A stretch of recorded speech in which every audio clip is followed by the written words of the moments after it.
Thanks, Voce. It's beautiful. So last month, when my husband Kevin and I were in Spain and Portugal, everywhere we went, they had tiles. It was tiles on the floors, tiles on the building, tiles on the sidewalks.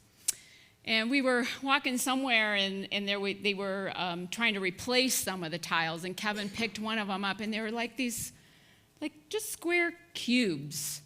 And so, we were just looking at them and thinking about, bring the picture up, John.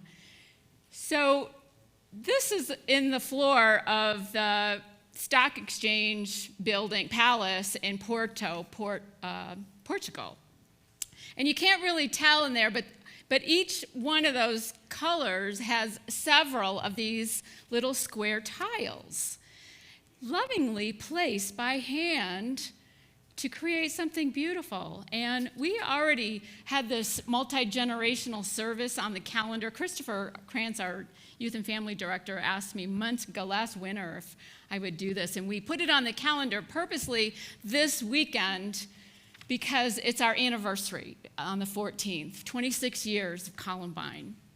And when I saw when I kept seeing those tiles, they would be clustered in colors, and I kept thinking about the generations and how we're clustered in generations, each individual expression, but together we make up, look at that beauty.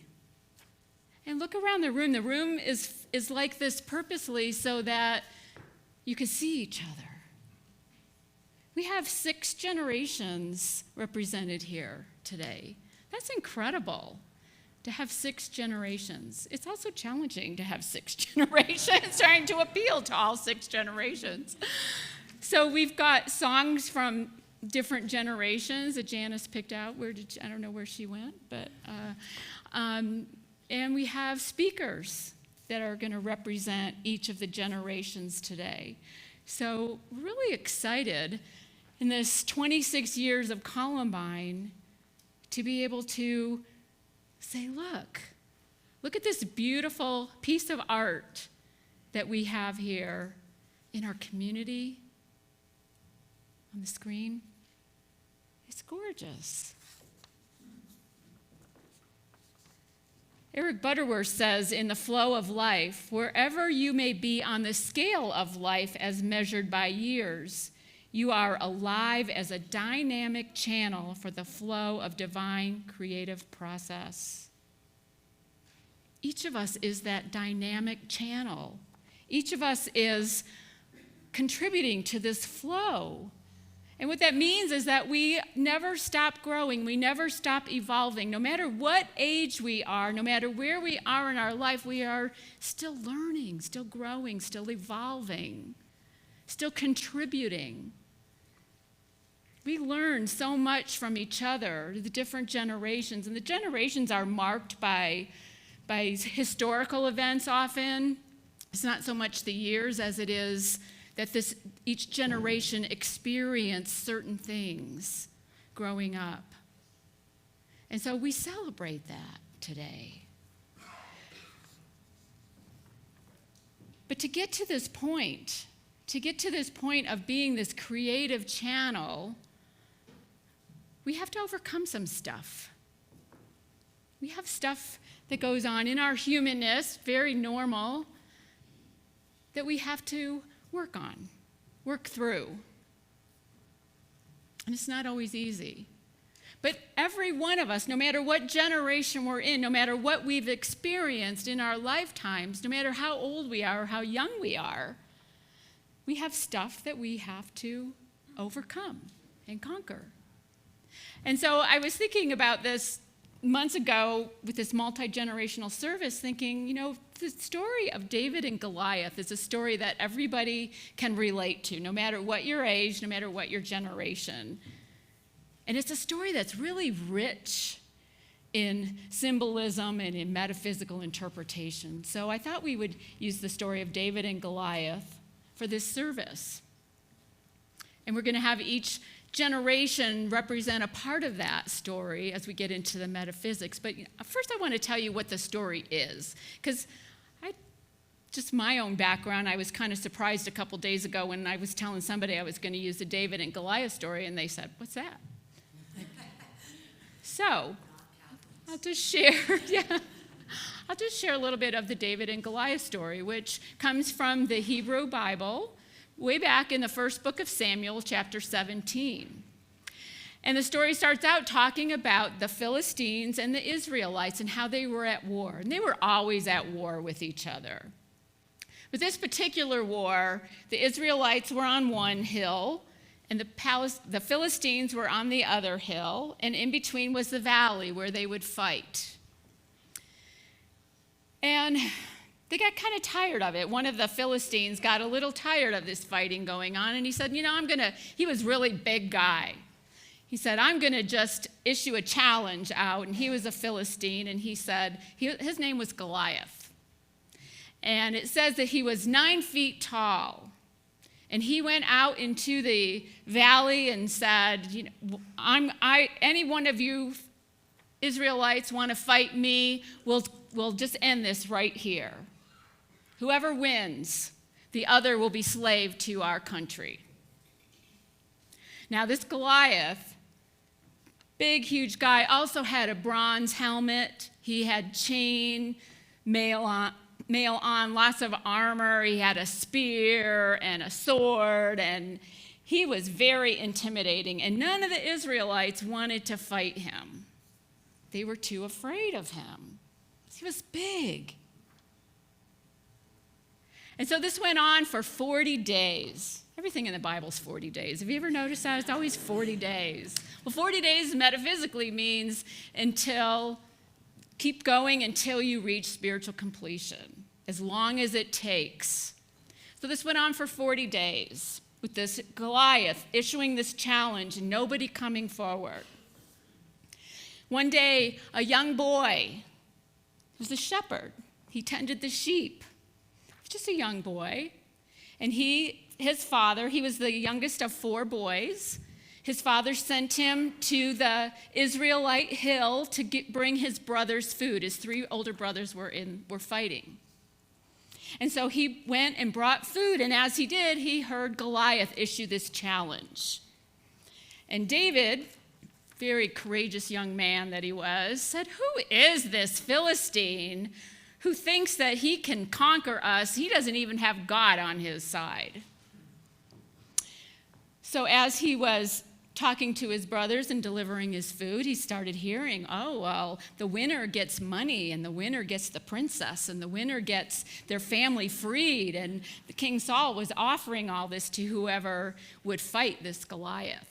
And so David said, I'm going to fight this Goliath. He wasn't afraid. So he went to the king and told the king, and of course everybody laughed at him because he was just a little boy. And so King Saul, because no one else was coming forward, said, okay, I'll let you fight, but I'm going to put all my armor on you. And he dressed him in his heavy armor and his helmet and his sword, and David couldn't even walk. So he took it off, and he flung it off and said he was going to go just as he was. He grabbed 5 smooth stones with his slingshot and went out to meet Goliath. And Goliath saw him coming, and he started laughing. Who is this boy who's meeting me with sticks? I'm going to feed your body to the beasts of the land. You're never going to make it. Well, David would have none of that. Who are you? I have God on my side. I have truth on my side.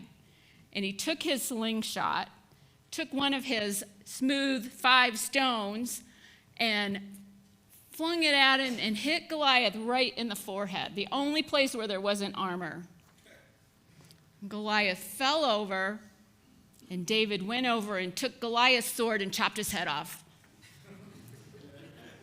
And that was the end of the story, because the Philistines ran away, and they were defeated, and the Israelites won.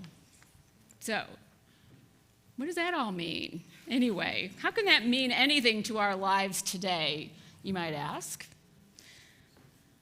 Well, we love to look at things metaphysically in unity. We love to look at the meaning beyond the literal story, that it's rich with meaning for our lives.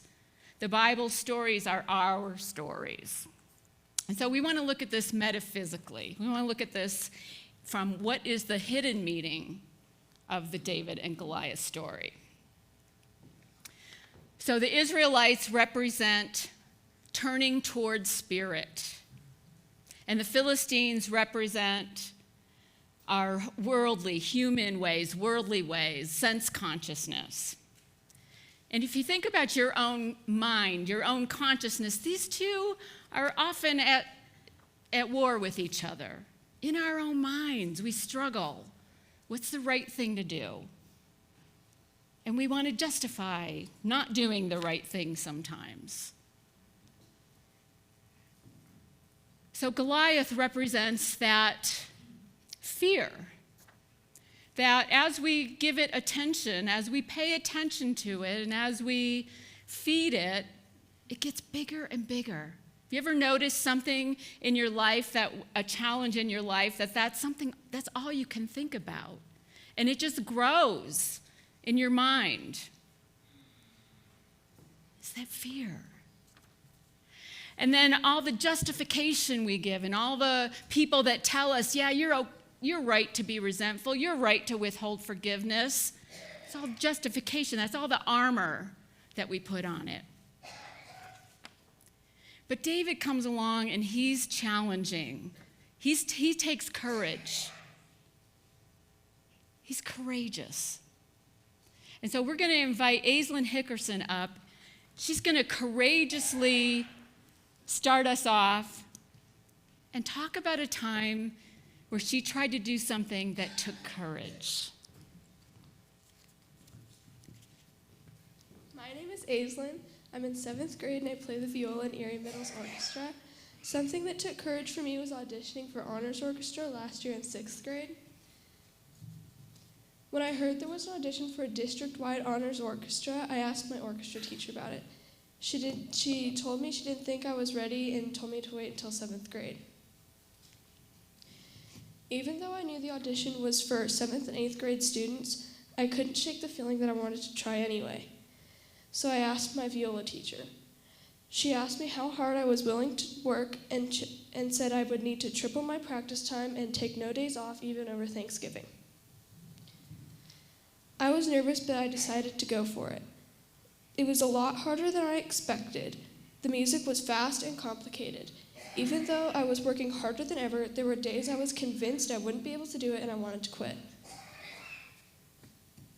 The pressure was intense and I realized viola teachers district-wide would be grading my audition. Somehow I found the courage to do it anyway. In the end, the audition wasn't perfect and my expectations were low. A few weeks later, I was shocked to learn I had earned a spot as the only 6th grader. I think I found the courage to go against my orchestra teacher's advice because I wanted to prove I could do it. And I'm glad I did because it was an even better experience than I thought it would be.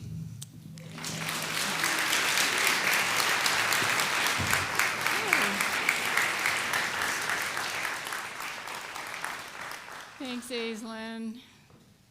When we face our courage, great things happen. And she was a perfect example of that. But so often we want to put on armor. We put up our defenses. We wear masks because of something that we're afraid of. We don't want to face that Goliath within. Our millennial representative is home with the stomach flu. I hope she's watching online. Kristen Longtime. She sent me what she was going to say, and I'll share that. Her question was, what armor have you worn in your life, and how did that work for you? And she talks about the fact that she's a fixer. Anybody else a fixer in here? You can see everything wrong with everybody else, and you want to fix it. She writes, often in my life, I have wondered how I can help better, aka fix, my parents, my siblings, my husband, To a lesser extent, my kids, because kids are perfect as they are. Not too much baggage yet. The very sad and unfortunate thing about seeing people as needing to be fixed is that I undermine their brilliance. I lack trust that life is unfolding as it should. I lack faith that Spirit is with them. What's tricky about all this is that one of my skills is that I'm sensitive to a lack of congruence in relationships and families. I easily notice when something isn't working well, and my mind starts to wonder, how can I make this relationship or situation better, healthier? This is a wonderful gift, but when the skill mixes with fear, I become the reactive fixer instead of being a responsive problem solver. I have fears of not being enough, not being smart, of not being connected, of not being seen and valued. These fears block my divine wisdom and hold me back from moving gracefully forward in my relationships and in life, just like David needed to let go of that armor. Under my fixer mask lies a deeply caring and committed woman. I want the best for everyone, especially my loved ones. Thankfully, I'm learning to bless instead of fix. I'm learning to put my time and energy on relationships that have ease and depth. I'm finding my way back to being a grounded, passionate problem solver. That's from Kristen Longtime.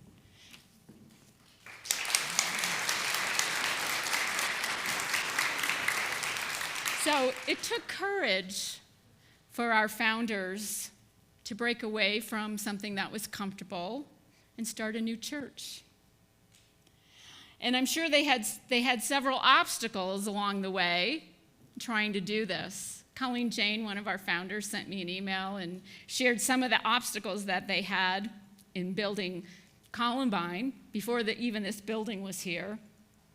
And some of those were getting nonprofit status. That it wasn't done online back then, 26 years ago. They had to go from building to building and figure out what to do and how to do it. She said writing the bylaws. It took hours to decide whether to use the words Jesus Christ or Christ Jesus, surprisingly. And they had no minister for 9 months in between ministers and had to come up with guest speakers. Lots of obstacles in trying to start a new community. And they did a beautiful job of holding to that vision. But I want to ask our next speaker, Michael Scholl, to come up and talk about what giant or what obstacle has been in his way of living his vision or blessing everyone. Well, I decided to even go with plan B for what I said in the first service. I decided I'm going to challenge myself a little bit more here. I'm going to go ahead and go with my Goliath as far as that I can have that Opie kind of face, but underneath this, there was a lot of anger.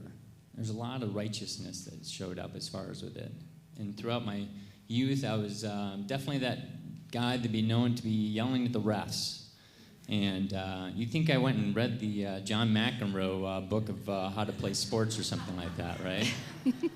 But it was this righteousness of being right, you know? I remember I got suspended from school because of the choice words I would say to a teacher in inappropriate ways as far as with it. It was very big for my britches is a nice way to be put it as far as with it. And then throughout, as far as young adulthood, Bill, you would not want to play golf with me because I was the guy throwing the clubs when my score wasn't going the right way. And as far as I'm that guy, I'm that aggressive driver you would see as a young guy making it all about me in my car to get there a little faster than what my time should be. So there's an opportunity for growth about 10 years ago. I was at the airport, and picking up my niece, the plane is delayed, but apparently there's quite a few other planes that have been delayed. And so the 45-minute cell phone area was actually full, and so I was the third car parked off the frontage road, and within a short period of time, here comes an airport cop that came through, and he had this aggressive tone about him, and he starts pointing at all these cars, and by here, we got about 20 cars parked off the frontage road just waiting to figure out how to pick up people and delay planes. He starts waving people off, and then nobody goes anywhere, and about 10 minutes later, this airport cop comes back in a very, very aggressive tone, and he starts pointing at 3 cars, and I'm the third car, And then he starts to move to the first car, and make a long story short, he's given a ticket to this car. Well, here goes my Goliath, right? I'm going to be righteous on this, and I'm mad. By the time he gets to the second car, I'm so worked up. I'm out of my car, in this cop's face, not using any judgment on my frontal lobe whatsoever. And this guy is threatening to actually have me put in jail as far as with it. And finally, I gather some strength to be able to get back to my car. So by the time he comes to my car, everyone else is left, by the way. It's just us 3 cars. I could spend the next 20 minutes telling you how right I am about this, right? But what I figured out, and as I'm just boiling mad, I figured out, wait a minute, this guy's an airport cop. He takes hatred all the time. And I started to breathe, I started to meditate, I started to calm. By the time he got to my car, he knows he's up, here we go. He's been in this routine before, right? And he comes in, and he starts putting it into my face, really aggressive, and starts defining why I need to be getting a ticket. And I said, you know what, sir? You are absolutely right, and I need to apologize to you. He doesn't quite get it in the first bout, and he goes on his little bit again. And then I have to say, and I just come from, and I truly am coming from a loving place at this place. And by the end of this conversation, he hands me the ticket, and he explains one more time, and I say, I am so sorry that the way I acted. He grabs the ticket, he says, get out of here. Now, was that my intention? No, but I did something different. I decided to come from love, and it's not about being right.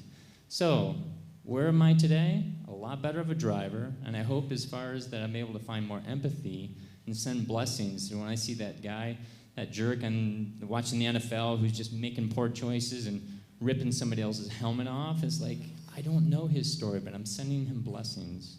And from, my own self as far as with it, next time I start to feel that Goliath come up, that I'm not worthy or I'm unlovable, I hope that I can send blessings to myself. Thank you.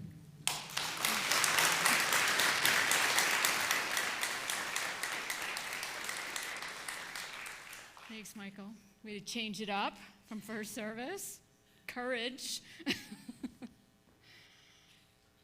So, David goes to meet Goliath, and what does Goliath do? He taunts him. He yells at him. He teases him. He threatens him. I'm sure not unlike some of the inner voices that our early members here had when starting a new church. Some of those doubts and fears come up, taunting you. What do you think you're doing here? You think you can start a new church? So we're grateful for those that paved the way to bring Columbine about. So how has your own giant obstacle taunted you, yelled at you, threatened you? And what words of truth, what smooth stones helped you during this time? Our early members here used the mastermind prayer, words of truth. We're going to hear from Luis Solis, who's going to talk about how his giant taunted him and what smooth stones he used. Thank you, Sue. See, this is on? Yeah. Good morning. There's about 10 times more of you here than this morning. At last service. Oh, my God. I'm Luis, and my spiritual journey started in August of 2015 in the Boulder County Jail, where I spent 72 hours due to a DUI, a really nasty one. An orange suit has a really special effect on you in terms of reflecting on your life. And what I was really reflecting on was that my Goliath was an unchecked, extremely well-fed ego that the world rewarded handsomely. And it was at the cost of my soul. I've been doing this for decades. And so my 40 days started, which was about 28 months long. At peak, I would lay in bed 12 to 16 hours a day. And it was really clear that gradually I was sort of dying. I was definitely not moving anymore, lost a lot of weight. I was really wrestling with how to tackle Goliath, me, and I was so used to living a certain way that I resisted all kinds of help. And I did have 5 stones. I wasn't so lucky to strike Goliath with the first one. The first 4, I see Farouk here, Course in Miracles, Landmark Forum, Depression Clinic in Costa Rica for 3 weeks, meds, therapists, you name it. But I was resistant, so none of it worked. Like, virtually none of it worked. And in March of 2019 of this year, my son, who was volunteering, one of my sons in Ecuador, sent me a gift. It was a gift because it was a great idea. He said, why don't you come on down and let's go to the Galapagos? And let's do like a tour. And I thought, why not? I mean, I'm laying in bed. It's not working. Who needs money? If you have time and there's nothing else to do, let's just go down there. And if you haven't been to the Galapagos, it's really quite a treat.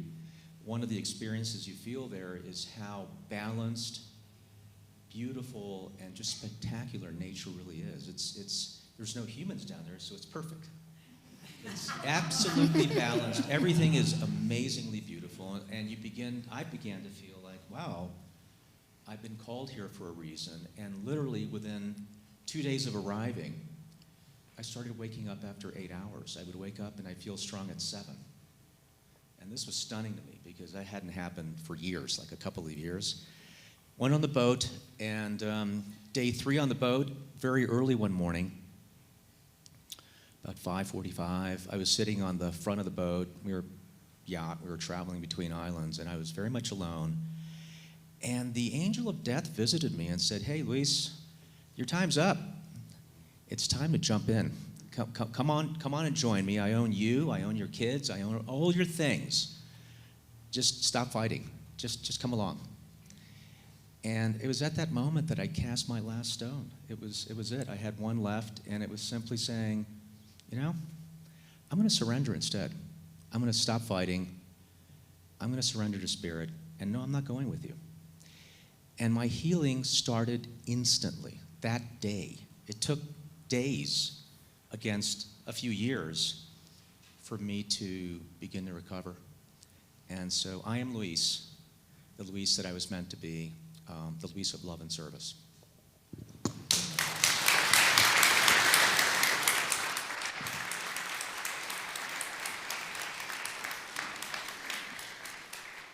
Thank you, Luis. He cut off the head of that Goliath.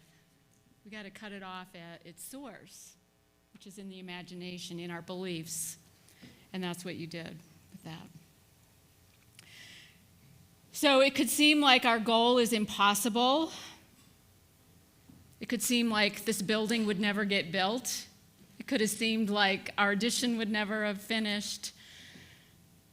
But you stay focused on the vision. You stay focused on what is beyond that. You stay focused on the calling, what is Spirit calling you forth to do. And Roseanne Penka is going to talk about that.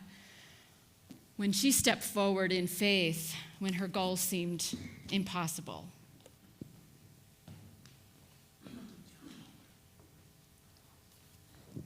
Thanks, Sue. I think that last night I was sitting down trying to think about what I was going to talk about today and try to keep it within a minute and a half. Just last night?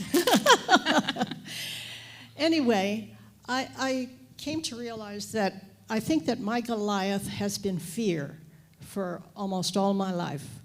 At a very small child, my father was in a severe tractor accident, which upset the whole family balance for a period of about 4 or 5 years. And there was a lot of insecurity, both financially and emotionally, and I sort of got lost in that process as a little one. And so security and support were really big things for me. So at the tender age of 15, I went to the convent. And that was okay for a while. I found a great family. I found security. I was accepted. I became a teacher. Just was great. Except that along the way, I had eventually to find my own truth. And as a historian and as a scripture scholar, came to the realization that everything that I was living or believing in terms of the church and what it practiced and so on and so forth, I could not believe in any longer. And since my whole life was based on that, I had to come to grips with whether or not I was going to continue that life. Now, but to leave, that's another story. I had to face the time that I had invested, the people that I had served and served with, and of course the vows that I had taken initially. And that left a lot of uncertainty and insecurity, which were the two basic reasons I went in the first place. Couple of things that I really dealt with at the time was, is there anybody like that, like me, out there? Do they have the same values? Am I going to find a community that supports that? And I was in my mid-40s, and financially I had to support myself. So it was a scary situation that I was in. I was, in a sense, starting life all over. And that but came in here. I went back and forth for a number of years. This was not a simple, easy decision, nor was it a brief decision. But that but came along. And I couldn't stay, but could I leave? Couldn't stay, could I leave? One or the other. And that famous line from Shakespeare, "To thine own self be true," may be a cliche for some people. It was not a cliche for me. Either I was going to stay and buy the whole thing or not. But if I didn't, what were the consequences? And so the ultimate weapon that I think I had it all boiled down to was I going to be honest? And the support, I think, came from that song that they sang earlier this morning about the sparrow. God takes care of the sparrow, and I figured if he can take care of the sparrow, he can take care of me too. And I thought that the ultimate quality of God that I feel is honesty. And if I can live with that, I can destroy any of the fears that come along.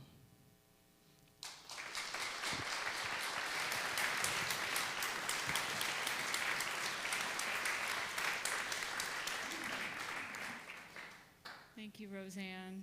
Probably seemed impossible to make that decision, but when we follow our calling, when that little still small voice speaks to us and is calling us to do something, seeing a vision of a different kind of life, we will succeed. We will conquer. We will defeat that inner giant of fear. And brings me to our oldest member of the community, Ann Dario, and her son Johnny is going to speak for her.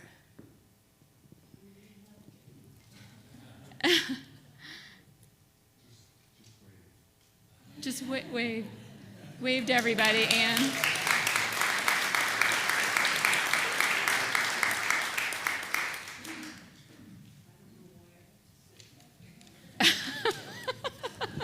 So her question, or the thing to answer, was talk about one thing that you've conquered in your life. So, Mom, I'm going to speak for you. These are my mom's words. She said he better say it right. I was born in 1926, a few years before the Great Depression. This is a brief story of how I overcame the expectations of my generation to pursue my dreams of an education, and how this has made a difference in my life and the lives of my children and grandchildren. I graduated from high school, and my parents were very proud. I applied to college and was accepted, excited to pursue dreams I had of academic achievement. But my mother told me I had to go to work and that my role was to get married and raise children. That was the clear societal and parental expectation for a girl in those times. So, of course, that is what I did. After 30 years of marriage and raising 3 children into adulthood, I still had a strong desire to learn. I started taking courses at the local community college and eventually earned an Associate of Arts degree. I can't tell you how proud I was to finally achieve what I always wanted. And then I said, wait, I could get my bachelor's degree.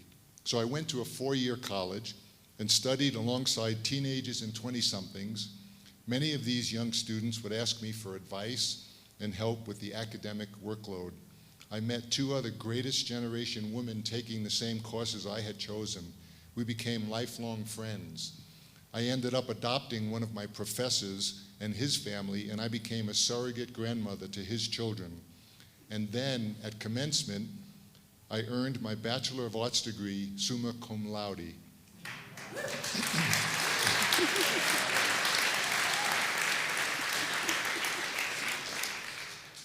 I wanted to make that diploma so large I could wallpaper my living room with it.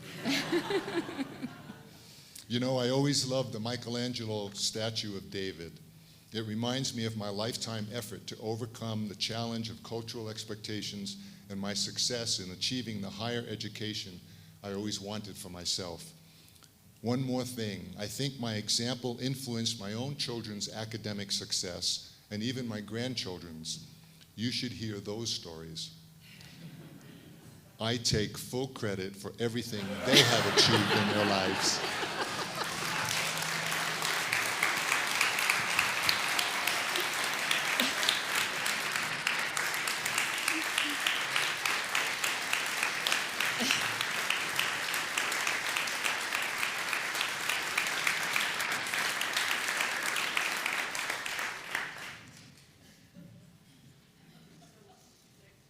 I think she wants to speak. Thank you, Anne, for letting Johnny share your story. You really conquered something, and it models for all of us when we can overcome those things that stand in our way, those obstacles, those things that we make giant in our minds. And when we do that, it all comes down to love. The love for ourselves. The love to live a life abundantly, as Jesus said. I came so you may live life abundantly and live it with love. And so I want to invite our youngest speaker up, Mallory Sizemore, who's going to talk about how she shows love.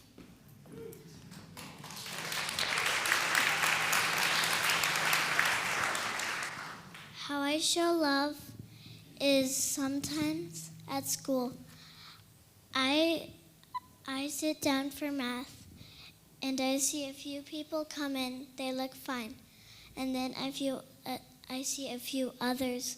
They're crying. They miss their mom. I show love to them by helping them feel better and forget about the sad things in life and keep on moving on. I ask them if they could sit down, and they say yes.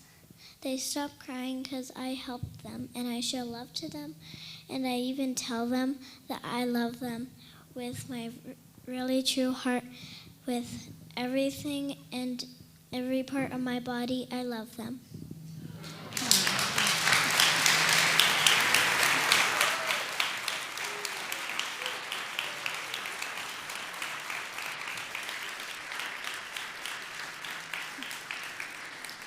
Thank you, Mallory. That was beautiful.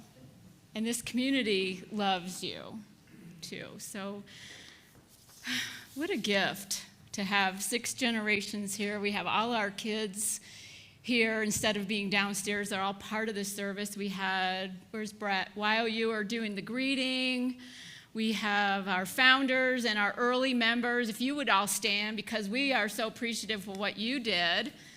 Early members in the first 5 years. Anybody else? First 5 years. Pat Foss is out there somewhere. She was one of them too. So we're so grateful for this community. But, you know, see how we all can relate to this story, that we all have inner giants. We all have those things that we make huge, that we can overcome, that we can work through. And then we express as the beautiful divine souls that we are. So what inner giant is standing in your way of living your dreams? Is it taunting you, threatening you? And how are you going to overcome it? What words of truth can you share with it? The slingshot projects it. Project those words of truth against whatever is standing in your way of living and expressing as the divine being that you are. You never know what you might create. Just look around this community. Donald Curtis was a Unity minister. He said, "Every age is the new age of that particular time.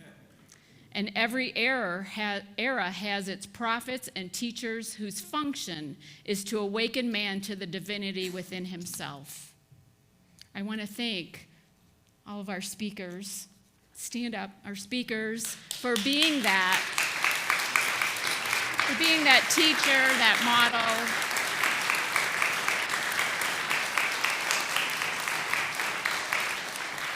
They model for us, and all of us here on this spiritual journey.